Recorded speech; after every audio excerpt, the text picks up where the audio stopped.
मराठी नवीन वर्षाच्या सगळ्यांना हार्दिक शुभेच्छा। नमस्कार यूट्यूब फॅमिली, कसे आहात सगळे? मजेत ना? आणि आमचे व्हिडिओ तुम्ही सगळे बघताय ना, तर असेच आमचे व्हिडिओ बघत राहा। चॅनलला सबस्क्राइब केलं नसेल तर चॅनलला सबस्क्राइब करा आणि आमचे व्हिडिओ शेअर करा। तुम्हाला रोज नवनवीन रेसिपीज बघायला मिळतील। आज गुढीपाडव्यानिमित्त आज आपण बघणार आहोत मटार भात। तर मटार भातसाठी लागणारं साहित्य आहे, मटार घेतले धुवून, टोमॅटो घेतलेला आहे, मटार टोमॅटो घेतलेला आहे आपण, लसूण आणि आल्याचा ठेचा, त्याच्यानंतर कांदा घेतलाय थोडासा आणि आपण ह्याच्यासाठी वापरणार आहोत हे बासमती तांदूळ। आपण ह्याचा हा मटार भात करणार आहोत। तर आपण सुरुवात करूया रेसिपीला। चला तर मग कृती बघूया काय करायचे।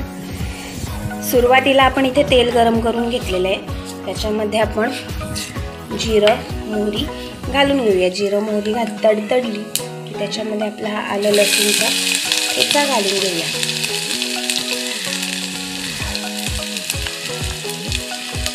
आलं लसूण ठेचा घातला की त्याच्यावर आपण लगेच कांदा घालून घेऊया, म्हणजे आपला जो ठेचा आहे तो तेलामध्ये जळणार नाही, करपल्यासारखा वास आपल्या ठेच्याला येणार नाही। जर तुम्ही नुसताच ठेचा घातला आणि कांदा नाही घातला तर तेलात तो जळून जाण्याची, करपण्याची शक्यता असते। तर ठेचा घातल्यानंतर त्याच्यावर लगेच कांदा घालून घ्यायचा आहे आणि थोडं मिक्स करायचं आहे।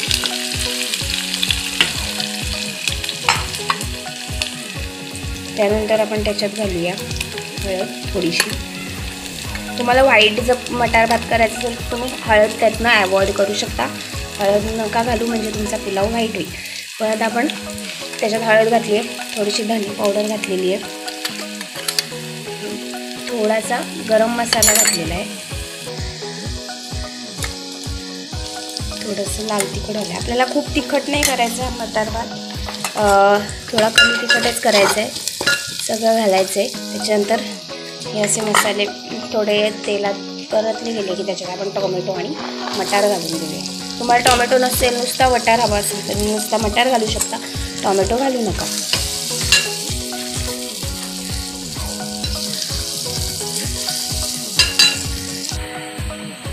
त्याच्यानंतर आपण हे जे बासमती तांदूळ घेतलेले आहेत ते त्याच्यात घालून घेऊया। सगळं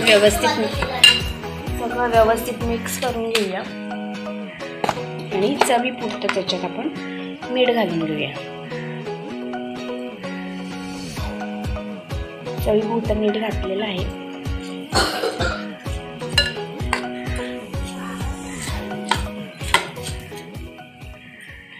आणि त्याच्यात मी शाही बिर्याणी मसाला घालते, किंवा तुमच्याकडे जर पुलाव मसाला असेल तर तो तुम्ही घालू शकता। त्याच्यात मी शाही बिर्याणी मसाला ॲड करते आणि आपण मिक्स करून घेऊया। म्हणजे ह्याच्यासाठी मी याच्यात सगळे खडे मसाल्याची पावडर असते। जर तुम्ही फोडणीमध्ये सगळे खडे मसाले, दालचिनी, लवंग, मिरी हे सगळं जर घातलं तर हा मसाला घालायची गरज नाही। पण आमच्याकडे हे जो तोंडात आलेलं खडे मसाले तोंडात आलेले कोणाला आवडत नाही, तर त्याच्यासाठी मी घालते शाही बिर्याणी मसाला। हा घालून सुद्धा आपला पुलाव भात मस्त होतो। आता ह्याच्यात आपण पाणी ॲड करूया आणि कुकरला 3 शिट्ट्या घेऊया, मग आपला पुलाव रेडी। तर आपल्या 2 शिट्ट्या कुकरच्या झालेल्या आहेत ना। अशा प्रकारे आपला मटार भात तयार झालेला आहे, तुम्ही बघू शकता। कसा वाटला तुम्हाला मटार भात नक्कीच कमेंट करून सांगा। व्हिडिओ आवडल्यास चॅनलला लाईक करा आणि असेच नवनवीन व्हिडिओ आमच्या चॅनलवर येत राहतील, ते बघत राहा। धन्यवाद। श्री स्वामी समर्थ।